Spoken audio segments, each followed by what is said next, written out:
दोस्तों government of India CSIR की तरफ से जो JSA एंड स्टेनो पोस्ट पर नोटिफिकेशन आउट हुआ है उसके exam pattern, syllabus and paid notes के बारे में डिस्कस करेंगे। और गाइस अगर आप इन पोस्ट का एप्लीकेशन फॉर्म फिल कर रहे हो तो बहुत ही इंपॉर्टेंट पॉइंट मैं आपके साथ शेयर करूंगा जिससे कि आप इसमें आई हुई पोस्ट की प्रिपरेशन करोगे, लेकिन आप सेम ही एग्जाम पैटर्न से 3 से 4 एग्जाम में अपेयर हो जाओगे, जिससे कि आप अगर आपका चांस नहीं लगा क्लियर होने का तो हो सकता है नेक्स्ट में आप क्लियर हो जाओ। उसके बारे में भी हम बात करेंगे, कैसा वो गोल्डन अपॉर्चुनिटी आपकी निकल के आई है। और यहाँ पे बात करेंगे क्या ये जो परमानेंट है नहीं है, कास्ट का सर्टिफिकेट, यानी बहुत सारे स्टूडेंट क्वेश्चन पूछते हैं कि कास्ट का सर्टिफिकेट सेंट्रल का लगेगा, स्टेट का लगेगा, उसके बारे में भी बात करेंगे। और गाइज यहाँ पे जो भी अदर कैंडिडेट है, यानी कि मोस्टली जो पोस्ट आई है वह जनरल कैटेगरी के कैंडिडेट के लिए आई है। अगर OBC ST SC कैंडिडेट है, क्या वह जनरल के लिए फॉर्म फिल कर सकते हैं, उसके बारे में भी बात करेंगे। और यहाँ पे PWBD कैटेगरी की कोई वैकेंसीज नहीं आई है तो वह फॉर्म फिल नहीं कर सकता। और एग्जाम सिटी के बारे में भी बात करेंगे।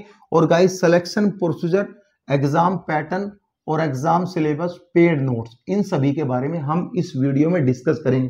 सबसे पहले जो मैंने आपको बोला था कि मोस्ट इंपोर्टेंट पॉइंट के बारे में डिस्कस करूंगा। गाइस अभी फरवरी मंथ में CSIR की तरफ से बहुत सारे इंस्टीट्यूशन में वैकेंसीज का नोटिफिकेशन आउट हुआ है, जिसमें ऑलमोस्ट यानी कि CSA और स्टेनो की ही पोस्ट है और सभी में एग्जाम पैटर्न और सिलेबस सेम है। अगर आप इनमें आई हुई पोस्ट की प्रिपरेशन करोगे तो डेफिनेटली आप इसकी प्रिपरेशन से उनमें आई हुई वैकेंसीज का एग्जाम भी क्रैक कर सकते हो, क्योंकि सेम ही पैटर्न है, सेम ही सिलेबस है, सेम ही पोस्ट है। तो मैं आपको बता दे रहा हूं CSIR, IIP, IICT, CEERI और गाइस CDRI में वैकेंसी चाहिए। आप मेरे चैनल पर अभी फरवरी मंथ की वीडियो देख सकते हो, 3-4 वीडियो पड़ी है, या फिर आप टेलीग्राम पे ज्वाइन कर लो, वहां पे जो है हिस्ट्री में आप जाके देख सकते हो उनकी डेट क्या है, नोटिफिकेशन क्या है, एग्जाम पैटर्न क्या है, यानी सेम टू सेम है। तो आइए गोल्डन अपॉर्चुनिटी है, इसकी तैयारी अगर आप करोगे तो 3-4 इंस्टीट्यूशन के एग्जाम भी इजिली क्रैक हो जाएंगे। ठीक है, अब आते हैं परमानेंट पोस्ट के लिए। गाइस ये बिल्कुल परफेक्ट वैकेंसीज है और फीमेल के लिए तो बिल्कुल सॉलिड वैकेंसीज है। हालांकि मेल, जब फीमेल के लिए सॉलिड है तो मेल के लिए डेफिनेटली सॉलिड वैकेंसीज होगी, क्योंकि गाइस इसमें काम कुछ नहीं है, बल्कि इजी काम है सारा यहाँ पे। ठीक है, और कास्ट का सर्टिफिकेट इसमें सेंट्रल का लगेगा, सेंट्रल का ही सर्टिफिकेट आपको देना है। बिल्कुल नोटिफिकेशन में क्लियरली मेंशन है, स्टेट का सर्टिफिकेट नहीं लगेगा। और गाइस अगर आप OBC कैंडिडेट है, ST SC कैंडिडेट है, UR का फॉर्म फिल करने आप जा रहे हो तो डेफिनेटली आप फॉर्म फिल कर सकते हो, लेकिन आपको कास्ट को क्लेम नहीं करना है कि मैं इस कास्ट से हूं या फिर उस कास्ट से हूं। जो भी जनरल कैंडिडेट से रिलेटेड डॉक्यूमेंट्स है जनरल कैटेगरी से, वही आपको देने हैं। ये नहीं बताना है कि मैं OBC ST से हूं, मुझे रिलैक्सेशन चाहिए, लेकिन हाँ उसमें फिर आपको किसी भी तरह की छूट नहीं मिलेगी। ठीक है, अब बात करेंगे PWBD कैंडिडेट, जो भी कैंडिडेट है वे अप्लाई नहीं कर सकते। एग्जाम सिटी के बारे में मैं यहाँ पे डिस्कस कर देता हूँ। देखो एग्जाम जो होगा वह UPPSC एग्जाम लेती, यानी उत्तर प्रदेश संघ लोक सेवा आयोग, इसका जो है यहाँ पे ये सेंटर रखे गए और सेंटर 2 रहेंगे, लखनऊ में रहेंगे और गाइज अलीगंज में रहेंगे। अब गाइज मैं ये न्यूज आपको कहां से देख के बता रहा हूं, गाइज 2021 में इसका एग्जाम हुआ था, उसका नोटिस भी मेरे पास है। तो उस नोटिस में क्लियरली 2 एग्जाम सिटी लिखी हुई है, तो मैं उसके अकॉर्डिंग ही बता रहा हूं।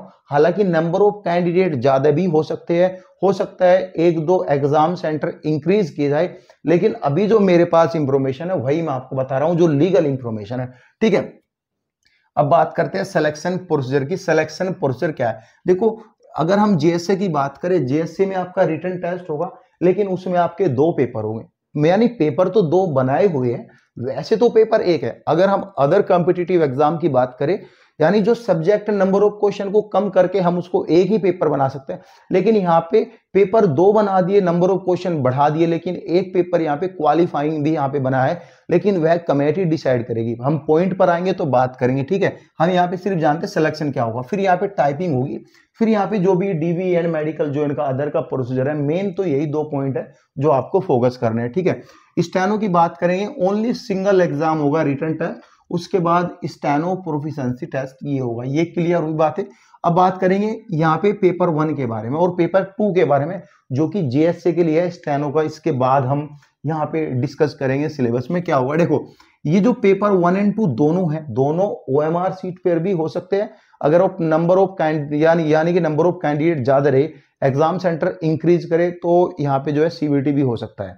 यहाँ पे ओएमआर इसलिए हुआ क्योंकि यूपीएससी संघ लोक सेवा आयोग ज्यादातर इनमें एग्जाम जितनी भी वैकेंसीज के होते हैं, जितनी भी भर्तियों के होते हैं, तो लगभग इसमें ओएमआर एग्जाम ही होता है, क्योंकि संघ लोक सेवा आयोग में कहीं पर भी कंप्यूटराइज फैसिलिटी आजकल नहीं दी हुई है। ठीक है, अब ये एग्जाम, ठीक है, पेपर 1 में आपका 100 क्वेश्चन आएंगे, जो कि 200 मार्क्स का एग्जाम है, यानी एक क्वेश्चन की वैल्यू 2 नंबर है। ठीक है, और हिंदी और इंग्लिश दोनों लैंग्वेज में यह एग्जाम होगा।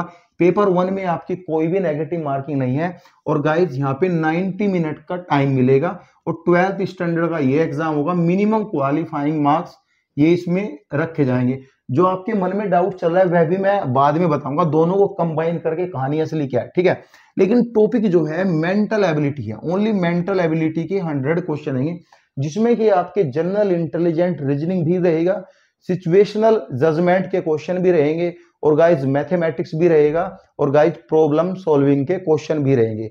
तो ये 3-4 टॉपिक है जो इसमें रहेगा। और गाइज जो हम आपको नोट्स देंगे, यानी जो पेड नोट्स रहेंगे, वह आपको कंप्लीटली मिलेंगे। 149 रुपीज में आपको पूरा कंप्लीट सिलेबस मिलेगा, जिसमें कि आपके पीवाईक्यू भी ऐड होंगे, और गाइज लेटेस्ट क्वेश्चन भी ऐड होंगे, और गाइज प्रैक्टिस टेस्ट भी उसमें ऐड किए जाएंगे।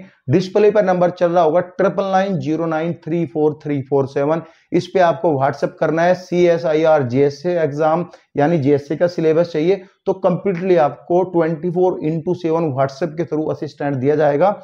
और ऐसा नहीं कि हम इसके एग्जाम के नोट दे रहे हैं, ऐसा नहीं है। लेकिन जो CSIR में जितनी भी वैकेंसीज आई अभी तक, जैसे जीएसए की हुई, स्टेनो की हुई, हम सभी में ये नोट्स दे रहे हैं, और उसका जो नोट्स का एक्यूरेसी है अच्छा है। यानी मोस्टली जो स्टूडेंट अच्छे से प्रिपेयर करता है वो डेफिनेटली एग्जाम को क्रैक कर लेता है। ठीक है, अब आते हैं टॉपिक पे जो मैंने बताया अभी, ये पेपर 1 का। पेपर 2 में क्या है? पेपर 2 में जनरल अवेयरनेस जो है उसकी 50 क्वेश्चन है, और गाइस यहाँ पे 150 मार्क्स का ये एग्जाम होगा। पेपर यानी कि पेपर 2 में एक क्वेश्चन की वैल्यू 3 मार्क्स दी हुई है। ठीक है, यहाँ पे फिर पॉइंट 2 में है इंग्लिश लैंग्वेज में 50 क्वेश्चन है, 150 मार्क्स का एग्जाम होगा। लेकिन इसमें नेगेटिव मार्किंग है, 1/3 नेगेटिव मार्किंग है, 0.33% नेगेटिव मार्किंग है।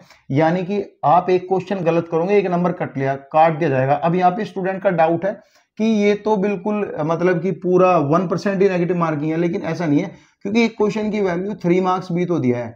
यानी कि अगर आप 9 नंबर का गलत करोगे तो यहाँ पे आपके 3 नंबर काट दिए जाएंगे अगर आप एक क्वेश्चन, ये सब चीज है। ठीक है, तो जो राइट क्वेश्चन है ये रहा। ठीक है, अब इसमें पेपर 2 में जो है 100 क्वेश्चन रहेंगे, 300 मार्क्स का ये एग्जाम होगा। नेगेटिव इसको पूरा करने के लिए 60 मिनट का टाइम मिलेगा। अब मैं दोनों को थोड़ा सा कंबाइन करके आपके लिए इजी बना देता हूं। यहाँ पे नोटिफिकेशन में क्लियर लिखा है कि कमेटी जो है, यानी जो सिलेक्शन कमेटी है, वह डिसाइड करेगी पेपर 1 में कितने मिनिमम क्वालिफाइंग मार्क्स होने चाहिए। और गाइज पहले पेपर 1 की आपकी कॉपी चेक होगी, फिर पेपर 2 की। यानी पेपर 1 में अगर नंबर ऑफ कैंडिडेट इन्होंने टॉप लिस्ट से निकाले, तो जितने भी कैंडिडेट निकालेंगे और उन्हीं कैंडिडेट की यहाँ पे पेपर 2 की कॉपी चेक की जाएगी। अदर कैंडिडेट की पेपर 2 की कॉपी भी चेक नहीं होगी। जो minimum qualifying criteria and guys जो भी डिसाइड करेगी कमेटी, अगर फुलफिल नहीं करते हैं तो आपकी कॉपी चेक नहीं होगी। ठीक है, ये चीजें क्लियर हुई आपके। और गाइस ये जो एग्जाम है दोनों ही सेम डे एग्जाम होगा, और टोटल टाइम मिला है दोनों को 2 घंटे 30 मिनट का टाइम आपको दिया गया है पूरा करने के लिए। और दोनों में सेम ही है, लेकिन पेपर 1 नेगेटिव मार्किंग नहीं है, पेपर 2 नेगेटिव मार्किंग है, और हिंदी इंग्लिश दोनों ही कॉमन लैंग्वेज में ये एग्जाम होने वाला है। अब ये तो आगे हो गया पेपर 1 के बारे में, यानी जो इसका पेपर 1 और 2 के बारे में। अब हम बात करेंगे टाइपिंग के बारे में। टाइपिंग के लिए अगर आप इंग्लिश में टाइपिंग करना चाहते हो तो आप 35 वर्ड पर मिनट इंग्लिश में टाइपिंग कर सकते हो। अगर आप हिंदी में टाइपिंग करना चाहते हो तो आप 30 वर्ड्स पर मिनट हिंदी में टाइपिंग कर सकते हो। लेकिन गाइज यह आपके ऊपर डिपेंड है कि आपको किसको चूज करना है, हिंदी या इंग्लिश। मंगल फॉन्ट आपका रहेगा। फॉर्म फिल करते टाइम आपको ध्यान देना है कि मुझे किस में टाइपिंग करनी है और वही लैंग्वेज आपको यहाँ पे टाइपिंग के लिए सेलेक्ट करनी है, क्योंकि एग्जाम सेंटर जब आप जाओगे वहां पे आपका कुछ भी नहीं चलने वाला। और गाइज जो आपने फॉर्म में फिल किया है उसमें ही आपकी टाइपिंग यहाँ पे होगी। और मेरिट लिस्ट जो बनेगी पेपर 2 के भी यहाँ पे मेरिट लिस्ट बनेगी। ये चीजें यहाँ तक क्लियर हुई, ये चीजें होगी ना सारे क्लियर आपको, ठीक है। अब हम बात करेंगे यहाँ पे स्टेनो के लिए। देखो स्टेनो के लिए जो एग्जाम होगा सिंगल एग्जाम होगा, 200 मार्क्स का एग्जाम है और 200 यहाँ पे क्वेश्चन आने वाले हैं। और गाइस हिंदी और इंग्लिश में आपका ये एग्जाम होगा, यानी दोनों लैंग्वेज में लिया जाएगा। और नेगेटिव मार्किंग 0.25% यानी 1/4 नेगेटिव मार्किंग है। 4 क्वेश्चन गलत करने पर आपका एक क्वेश्चन काट लिया जाएगा। और 2 घंटे 40 मिनट का टाइम मिला है। एमसीक्यूज टाइप आपके एग्जाम होंगे, मल्टीपल चॉइस क्वेश्चन, इसका भी लेवल 12 स्टैंडर्ड का है। तो ये चीज रही। अब इसमें जो जनरल इंटेलिजेंट रीजनिंग है 50 क्वेश्चन आने वाले हैं और 50 मार्क्स से होंगे। जनरल अवेयरनेस 50 क्वेश्चन है, 50 मार्क्स से होंगे।